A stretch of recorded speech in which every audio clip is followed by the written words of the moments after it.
Peti-peti dia, wah. Luar biasa sikit lah tahun ni. Dia punya musim dia tu luar biasa sikit. Mira, hari ni makan apa? Hari ni okey ke Mira? Internetnya okey?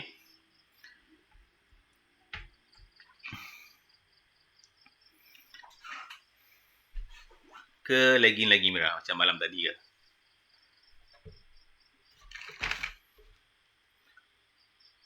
Lag sikit itulah. Malaysia kalau ikut negara maju dah kan, internet pun lag lagi. Macam mana tu ya? Okey, tak apalah, jom. Cikgu nak sambung section B malam ni. Okey, section B ni kita akan jawab salah satu sahaja. Ada 2 soalan, korang jawab salah satu. Jadi kena tengoklah mana yang sesuai dengan jiwa awak. Okey, tapi cikgu nak jawab dua-dua lah kot. Okey, B ni dia menyumbang markah sebanyak 20 markah. Yang senang kat sini, korang jawab yang ini dulu ni. Yang macam ni 10 markah ni ya. Jawab yang ini dulu. Dapat 10 markah. Tapi cikgu nak jawab dari awal lah. Kita nak bincang kan. Okey, so kita cerita sikit. Rajah menunjukkan 2 berbola logam. Ada 2 berbola logam kat sini. Okey, lepas tu dia ada air mendidih. Kita panaskan air. Yang serupa dipanaskan selama beberapa minit. Okey, di dalam air mendidih. Kedua berbola itu kemudian dipindahkan ke dalam 2 buah bikar mengandungi cecair X dan juga cecair Y. Ada 2 cecair seperti rajah 2.6. Okey, jom kita tengok apa jadi. Selepas dipanaskan dan dia letak dalam cecair X, yang bawah ni cecair X, yang belah kanan ni cecair Y.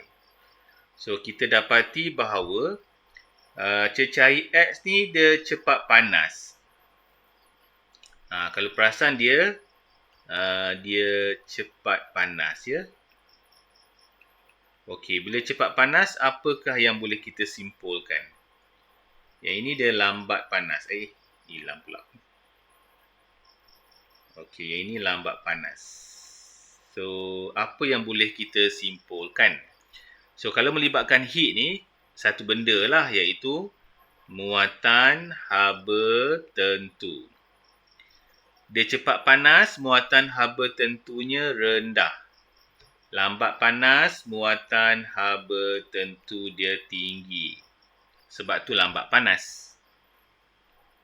Okey. Jadi bola cecair L ni, muatan haba dia rendah. Okey. So kita dapatlah idea kan.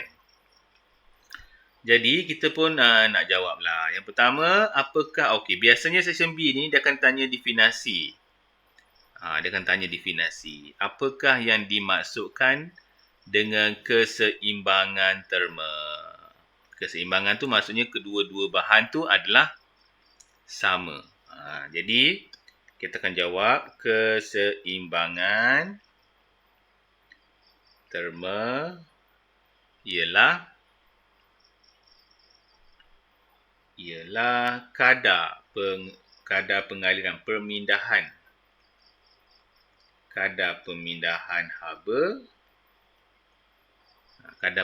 haba bersih adalah sifar. Adalah sifar. Itu namanya keseimbangan terma.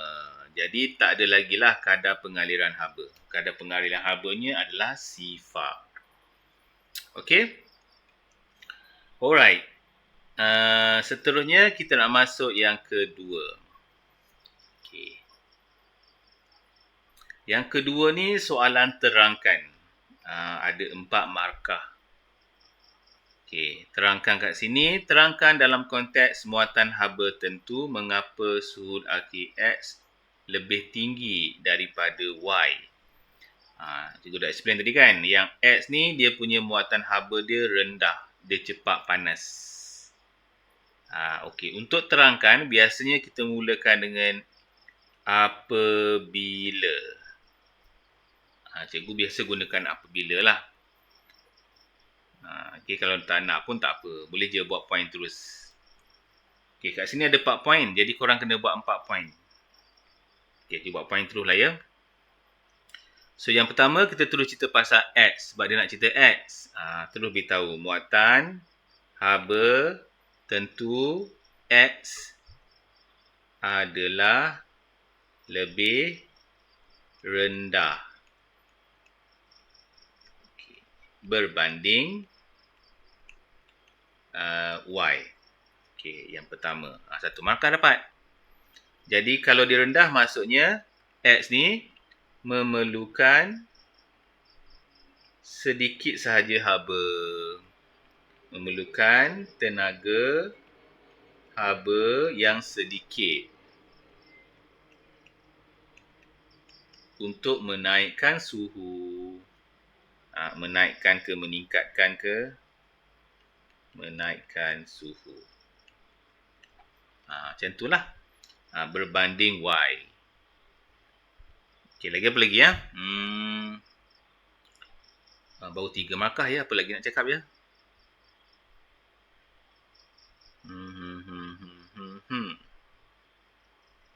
Okey, penutupnya dah ada. Penutupnya kita akan cakap maka suhu cecair X lebih tinggi daripada cecair Y. Satu poin lagi juga tak dapat. Apa yang nak bagi ya? Cecair X lebih tinggi daripada cecair Y. X adalah lebih rendah berbanding Y. X memerlukan tenaga haba yang sedikit untuk menaikkan suhu. Betul? Maka suhu cecair X lebih mudah untuk Okey. Okay, satu poin tak ada guys. Satu poin lagi tak ada ni. Okey, nantilah kita fikirkan. Tak datang pula idenya. Okey, kita move lagi yang lain Kita ada yang itu 4 markah, kita kena ada 4 poin. Kita ada 4 poin. Okey, yang ini pula dikata menunjukkan jisim muatan haba tentu bagi cecair X dan juga cecair Y. Inilah cecair X dan Y. Okey, ini dia punya jisim dia 300. Okey. So, yang X ni muatan habanya rendah, manakala yang Y ni muatan habanya tinggi. Okey je. Ada nampak dah kat situ. Berdasarkan maklumat diberikan, rajah 9.2, jadual 9, jumlah tenaga haba bagi cecair X dan Y. So, berdasarkan diberikan. Okey, jadual. Okey, soalannya apa dia nak ni? Suruh kira ke? Dia tak cakap lah, suruh kira ke? Berdasarkan maklumat diberikan, hitung, alamat tak nampak pula. Hitung jumlah tenaga haba, cecair X dan juga cecair Y.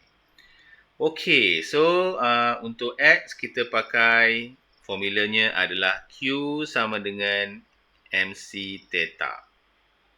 Okey, so X kita punya M kita adalah 300. Lepas tu C kita adalah 2000. Ini kita punya C tau. Dan perubahan suhu dia kita kena tolak 40 tolak 25. Okey dah. Kita kira lah dapat berapa. Dan Q untuk Y pun samalah. Korang kena kira berapa dapat alamat. Pendek lah pula ya. QY sama dengan 300 darab dengan 4200 30 tolak 25. Okey dah. Acu kira berapa dapat yang QX? Rendah ke tinggi?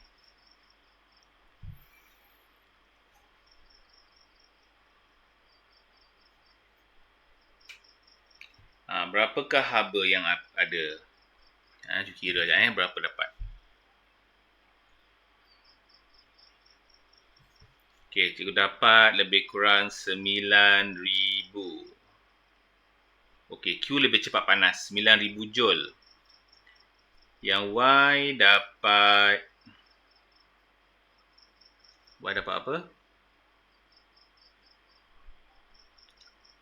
6,300 joule.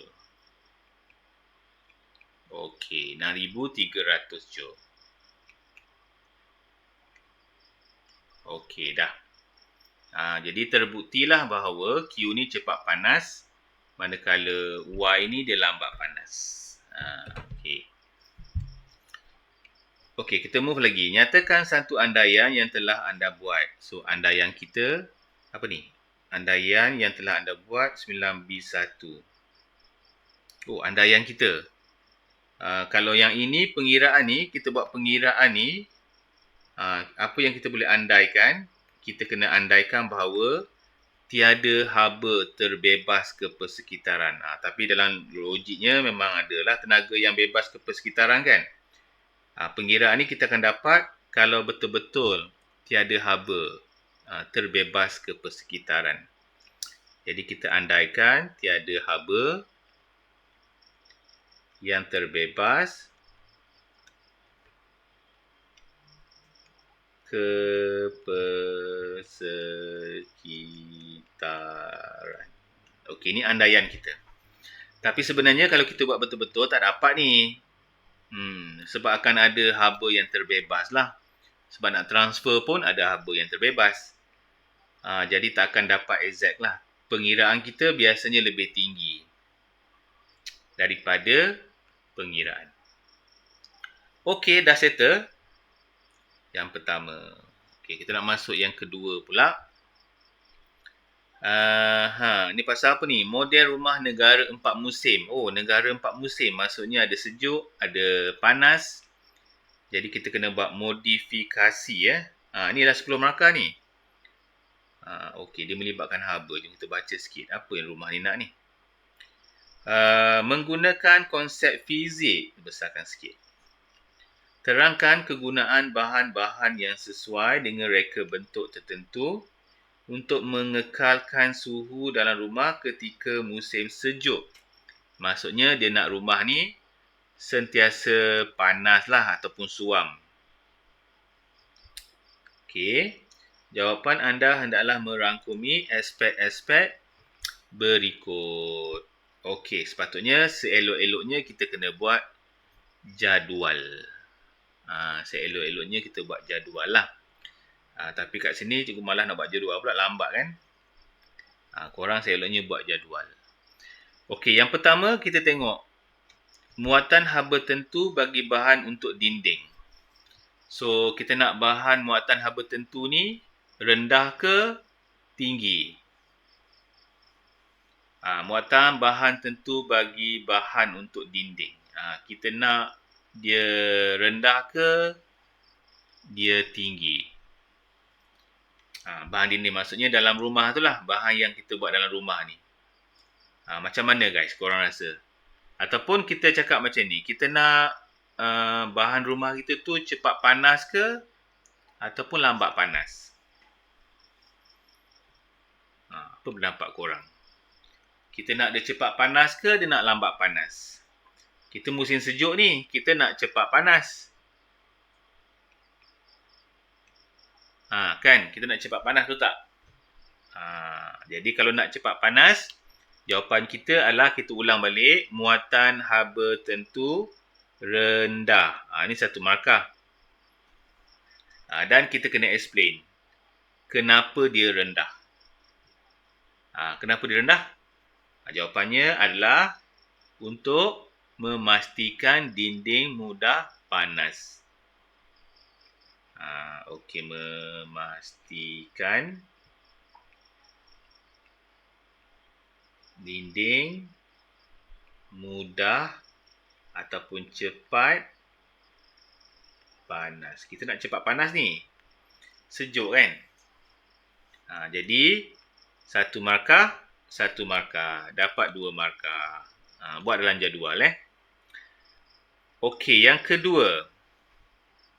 Jenis bahan bagi lantai. Kita nak pakai macam mana? Bahan macam mana supaya nak kekalkan panas ni? Nak pakai besi ke? Keeloknya kita pakai bahan dia adalah bahan lantai adalah kayu lah, ataupun jenis kayu, pakai kayu tu kan. Kenapa kayu? Sebab kayu ni dia adalah penebat haba. Kalau kita pakai semen nanti sejuk pula. Kayu ni penebat haba yang baik tau. Okey, dapat 2 markah lagi. Okey, lepas tu jenis bahan bagi bumbung. Bumbung ni pun kalau boleh dah ada panas dalam rumah tersebut. Kita tak naklah panas tu keluar ke atas kan. Jadi kalau boleh kita pakailah bumbung yang ada penebat haba. Okey, jenis bahan bumbung kita boleh pakai jenis atap genting. Atap genting tu yang cantik tu lah. Okey, macam konkrit. Jadi dia pun adalah penebat haba. Penebat mencegah haba daripada keluar. Mencegah haba daripada berpindah.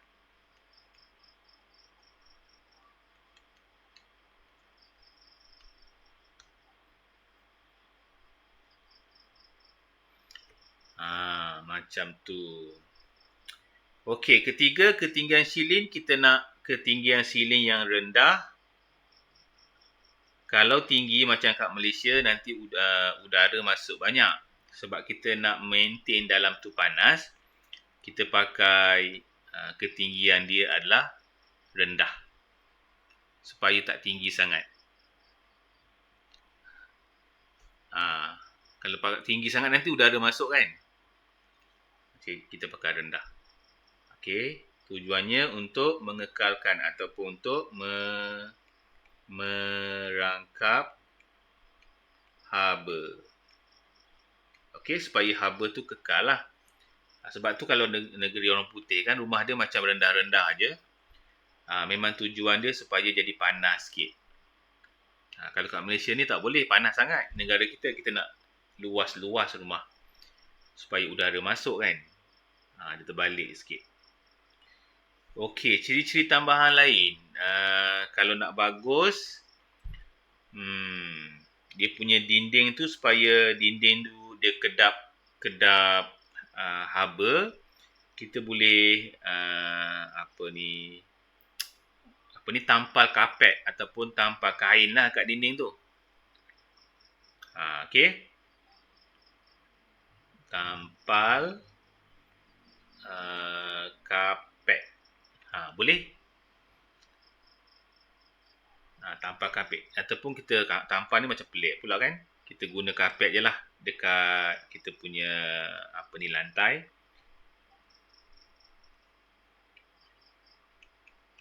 Guna kapet pada keseluruhan rumah. Barulah dia tak keluar habanya. Okey. Kapet juga adalah penebat haba yang baik. Dan korang boleh cadangkanlah apa-apa lagi yang sesuai untuk kita panaskan. Contohnya membuat bara api. Macam Mak Saleh kan suka buat bara api kan. Bagilah explanation dia, bara api tu apa. Okey, ataupun mungkin nak pasang heater, pemanas. Kalau kita pasang aircon, kat sana pasang heater, pemanas. Heater bahasa Melayu lah pula kan. Pasang pemanas.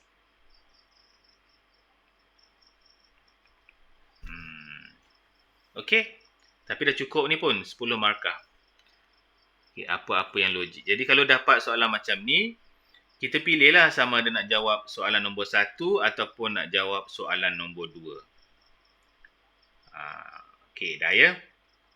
Okey, soalan nombor 2 ni adalah nombor 10 ni. Jadi kalau kita nak jawab nombor 10, yang nombor 9 tu tak payahlah jawab. Jadi sebelum jawab tu korang tengoklah dulu soalan mana yang korang rasa selesa nak jawab.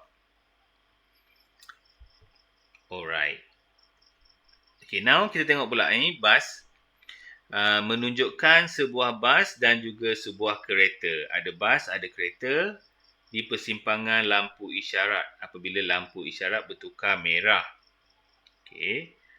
Rajah menunjukkan bas kereta tersebut apabila lampu isyarat bertukar hijau. Okey, bila bertukar hijau nampak tak kereta ni laju ke depan.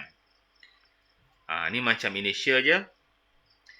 Okey, apakah maksud pecutan? Okey, sebelum masuk pecutan kita tengok formula dia dulu. A sama dengan V tolak U bahagi T. Okey, V tolak U ni adalah perubahan. Perubahan hal laju. Okey, jadi definisi dia adalah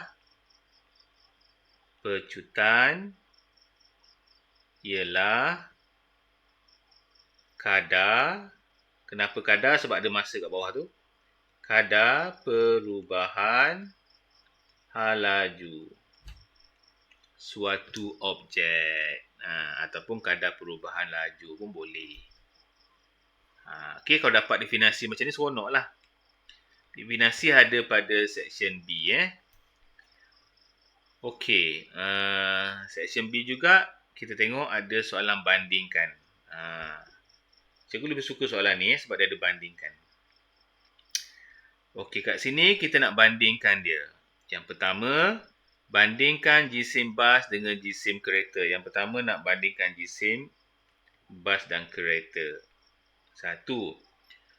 Yang kedua, kita nak bandingkan jarak yang dilalui oleh bas dan kereta. 2. Yang ketiga adalah inersia bas dan inersia kereta. 3 markah. 3 benda yang nak bandingkan. Okey, jisim bas. Dah tentulah yang pertama ni jisim bas lebih besar lah kan.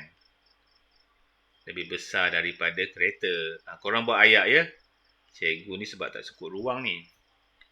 Dapat 1 markah. Okey, jadi jarak yang dilalui oleh bas lebih dekat. Lebih dekat ni. Setelah lampu isyarat bertukar. Jadi jarak yang dilalui oleh bas lebih dekat daripada kereta. Okey. Jarak bas lebih dekat. Okey, yang ketiga inersia. Inersia mana yang besar? Inersia bas lagi besar. Inersia bas lebih besar daripada kereta. Okey dah. Dapatlah 3 markah. Biasanya 5 markah tau. Tapi kat sini dia buat soalan hubung kait, dia asingkan. Jadi totalnya 5 markah jugalah. Kadang-kadang digabungkan soalan ni. Okey, kat sini hubung kait antara jisim dan inersia. Jadi semakin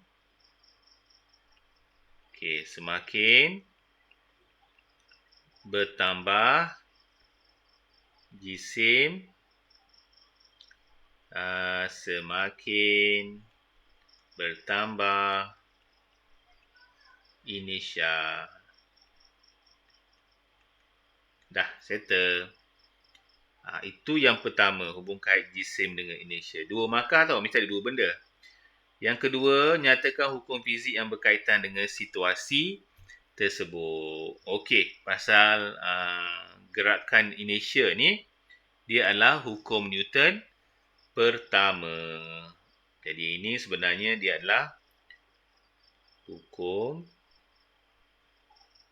Newton yang pertama. Hukum gerakan Newton pertama. Jadi inertia ni adalah hukum gerakan Newton pertama. Senang je guys.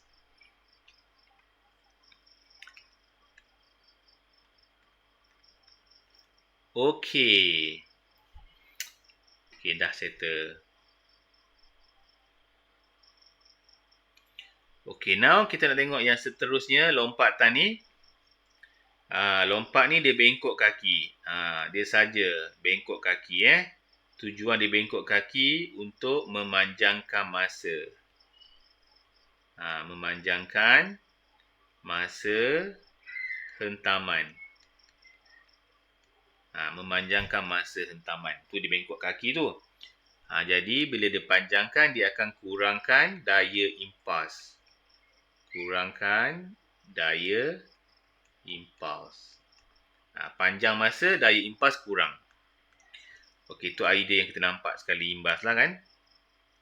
Okey, soalannya berdasarkan pengetahuan anda tentang daya impuls, terangkan bagaimana atlet tersebut boleh mengelakkan kecederaan. Dia bengkok lutut tu, dia mengelakkan kecederaan. Berapa markah? 4 markah. 4 markah ni soalan terangkan. Korang boleh mulakan dengan apabila. Soalan terangkan elok kita guna apabila. Contohnya, apabila atlet tersebut, okey, macam itulah penggunaan apabila kat depan. Atlet tersebut mendarat. Apabila dia mendarat, apa dia buat? Dia akan membengkokkan kaki dia. Membengkokkan kakinya. Dia bengkok kaki dia. Kenapa dia bengkok kaki dia? So, tindakan ini untuk memanjangkan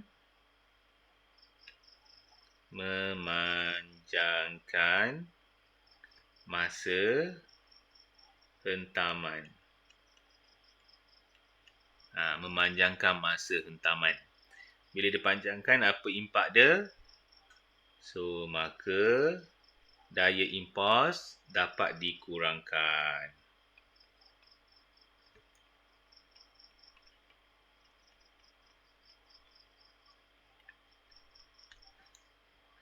Okey guys, macam tu je.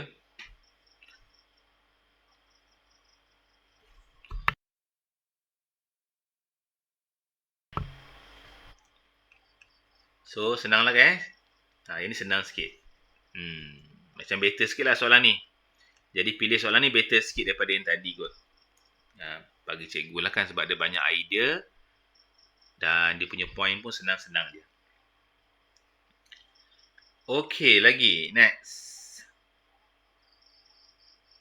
Okey, ini adalah lompatan apa ni? Ini 10 markah ya. 10 markah ni adalah modifikasi. So, modifikasi biasanya kita kena buat jadual lah. Kita buat jadual. Seorang penyelidik dengan menggunakan pengetahuan anda dengan konsep fizik mengenai ciri-ciri berdasarkan aspek tilam. Ketebalan tilam, beritahu awal tu. Kekenyalan bahan yang digunakan sebagai lapisan luar tilam. Serta bahan yang digunakan untuk membuat palang dan tiang. Ada 2. Bahan untuk lapisan tilam dan satu lagi bahan palang. Ada 1. Kat sini kalau nampak dia ada 1, 2, 3, 4. Terangkan ciri-ciri yang digunakan oleh komersial. Kalau ikut ada 5 ni. Satu lagi apa ya? Mungkin 4, 5 ke? Kita buat lain lah. Dah cukup 5. Lepas tu jangan lupa buat jadual guys. Buat jadual. Okey, jom kita buat jadual sikit Macam ni.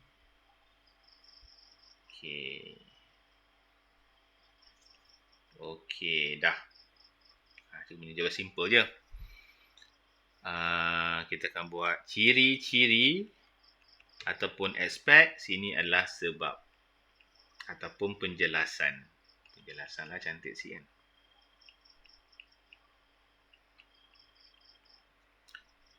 Ciri-ciri. Okey, jom kita tengok yang pertama. Yang pertama dia cerita pasal ketebalan tilam. So kita nak memendekkan masa. So kita nak tilam yang tebal. Alamak, telam pula dah. Tilam yang tebal. Apakah tujuannya? Tujuannya adalah meningkatkan masa hentaman. Pun boleh. Untuk mengurangkan impuls pun boleh. Dah settle. Kita pun garis.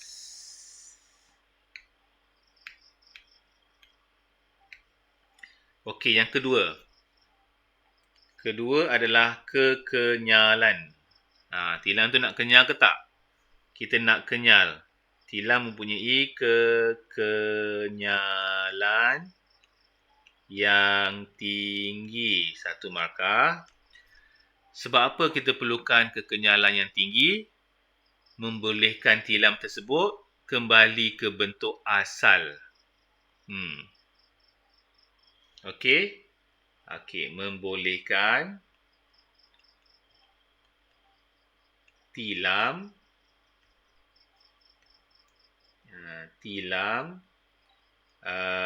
kembali ke bentuk asal. Senanglah dia jadi bentuk asal. Kalau tak dia gepeng lah kan. Okey. Apa-apa yang elastik jawapannya adalah kembali ke bentuk asal. Okey, next. Seterusnya apa dia nak? Jenis bahan. Bahan yang digunakan lapisan luar tilam. Kita nak bahan yang lasak. Contoh bahan yang lasak apa? Kita guna canvas. Kalau kita tak ada idea, tulis je menggunakan bahan yang lasak ataupun yang kuat. Kenapa canvas? Antara canvas ni dia macam plastik sikit. Jadi mungkin kita boleh kata supaya tahan kepada ataupun tahan kalis air lah. Tak basah. Tak basah kalau kena air hujan kan. Satu lagi, canvas ni kuat pun. Okey, lagi. Okey, seterusnya palang ya. Okey, kita nak cukup 5. Seterusnya adalah palang. Okey, palang kita nak buat daripada apa? Tak cukup. Palang kalau boleh kita buat daripada palang tu yang dia guna tu lah untuk dia terpelanting tu kan. Palang tu dibuat daripada apa guys? Palang kalau boleh kita buat daripada gentian kaca. Dia gentian kaca tu yang boleh lentur. Okey. Gentian kaca yang tidak mudah pecah. Yang tidak mudah patah. Dia boleh lentur dan tak mudah patah. Palang dia. Tidak mudah. Gentian kaca dah betul dah. Tidak mudah patah kat sinilah. Tidak mudah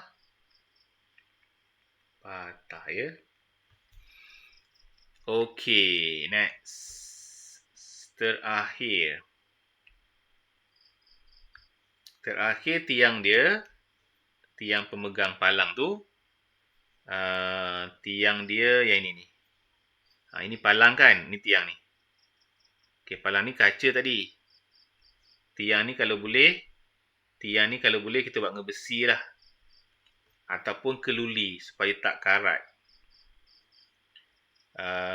Tiang diperbuat daripada keluli supaya tidak mudah berkarat. Tidak mudah karat. Ataupun kuat pun boleh. Tahan lama pun boleh. Pilih salah satu lah. Tak payahlah buat semua kan. Pilih salah satu sahaja. Okey guys Jadi korang kena buat 5 lah. 2, 4, 6, 8, 10. Total dia 10 markah. Soalan dan jawapannya logik je. Kalau logik dia akal, dia terima sahaja.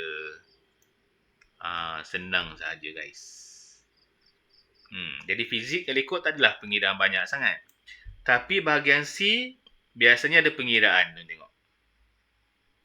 Bahagian C biasanya ada pengiraan. Tak pengiraan. Macam ni. Ni hitungkan pengiraan. Tapi janganlah buat 2 markah je pun. Kalau rasa tak boleh buat, tinggal lah kan. 2 markah je. Okey, yang ini 1 markah. Definasi juga. Kalau C ni, cikgu lebih suka cari yang bawah ni. Yang 10 markah ni ya. Jom kita buat inilah. Kita buat inilah sikit. Okey, soalannya kita D 11.2 menunjukkan sebahagian daripada sistem radar. Okey, radar ini gelombang tau. Sebuah kapal terbang isyarat dipancarkan daripada sistem radar. Okey, cara radar ni berfungsi apabila signal kita dapat signal tu akan dihantar kepada penerima. Ini penerima. Jadi bentuk dia kena curve lah supaya dia dapat menumpukan pada penerima. Jadi bukan saja-saja dia buat bentuk macam kuali ya. Sebab dia dapat menerima isyarat, nanti isyarat tu akan hantarlah kepada bilik kawalan. Itu tujuan dia. Okey, now kita nak buat dia punya idea dia. Jadi kalau korang tengok agak-agaknya awak nak pilih mana satu ni. Cuba kita check. Apa pendapat awak? Mana satu ke awak nak pilih? Sama ada M, N ataupun P. Okay, cuba tengok betul-betul. Okey, yang pertama kita tengok ketinggian. Awak tengok mana satu guys? Apa awak tengok? Pada pendapat awak nak pilih mana satu ni? M ke, N ke, O ke, P? Secara logiknya.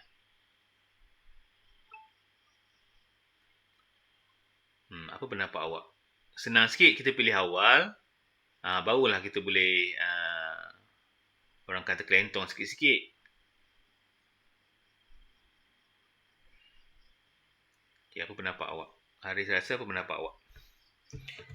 Secara logik yang mana satu? Ketinggian parabola ni nak tak tinggi ke rendah? Kita mestilah nak tinggi. Jadi ni dah tolak dah. Betul tak? Okey lagi. Jenis gelombang yang dipancarkan, radio ke makro? Makro lah kuat. Nampak tak? Sekarang ni dah kita boleh pilih dah. P. Jadi kita pun akan buatlah kotak nanti. Kita akan bergantung kepada apa yang kita buat ni. Okey, jom kita buat kotak sikit. Kita nak biasakan buat kotak ni. Okey. Kita kena biasakan buat kotak guys. Supaya cantik sikit.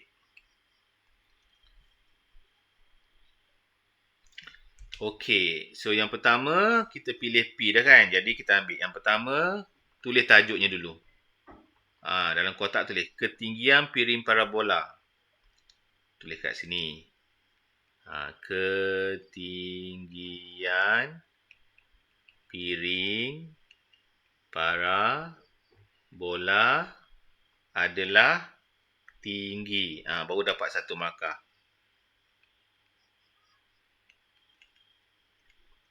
Okey, 1 markah. So, kenapa kita nak dia letak dekat tinggi? Supaya tiada halangan. Okey. Supaya tiada halangan. Mudahlah signal tu datang. Okey, boleh. Okey, yang kedua. Dapat 2 markah. Yang kedua tengok. Yang kedua, kita nak jenis gelombang. Jenis gelombang apa? Mikro. Tulis kat sini. Jenis gelombang mikro. Gelombang mikro. Sebab apa gelombang mikro? Kerana frekuensinya tinggi. Ataupun kita boleh kata gelombang makro ni boleh melalui vacuum. Dia adalah laju, mempunyai hal laju yang tinggi pun boleh, frekuensi yang tinggi pun boleh. Satu je lah, panjang gelombang yang rendah, panjang gelombang pendek dan sebagainya lagi lah guys. Banyak kelebihan ni gelombang mikro, boleh melalui vacuum. Vacuum maksudnya kalau kita dekat space sana, kita boleh hantar melalui vacuum. Jadi pilih salah satu. Cepat menghantar maklumat, boleh tambah lagi tu. So pilih satu, kita tambah lagi. Menghantar maklumat dengan cepat. Hantar isyarat dengan cepat, dengan pantas. Banyak guys, pilih satu je. Okey, lagi seterusnya apa ni? Jarak di antara penerima dengan isyarat sama dengan panjang fokus. Betul ni. Maksudnya dia punya penerima ni nak letak kat mana? Kita letak dekat panjang fokus. Seolah-olah dia macam ni lah guys. Ni F kan? Jadi penerima ni kat sini. Dekat F. Ya? Jadi tulis sikit. Jarak antara penerima. Jarak antara penerima apa? Penerima isyarat dengan pusat piring. Isyarat dengan pusat piring. Okey. Adalah apa kata tadi? Jarak pusat. Sama panjang dengan fokus.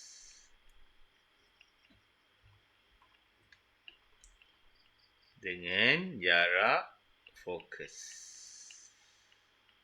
Reasonnya, isyarat mudah difokuskan. Isyarat mudah untuk difokuskan ataupun ditumpu.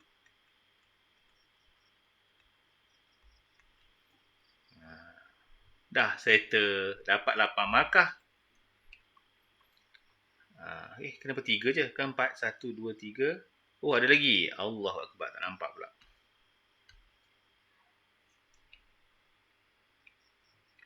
Okey, yang terakhir dia kata apa ni? Diameter piring parabola. Okey, kita tulis tajuknya. Diameter piring parabola adalah besar.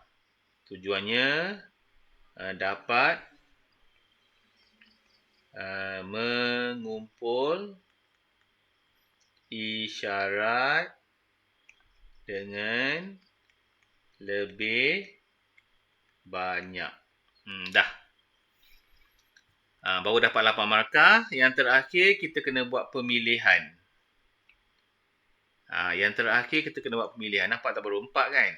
2, 4, 6, 8. Baru 8. So yang terakhir ni kita buat pemilihan.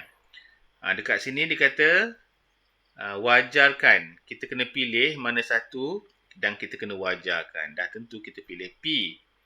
Jadi kita pun buat P dipilih. Okey, P dipilih ni 1 markah. Bagi reason dia. Kerana ni kan korang kena tulis semua ni.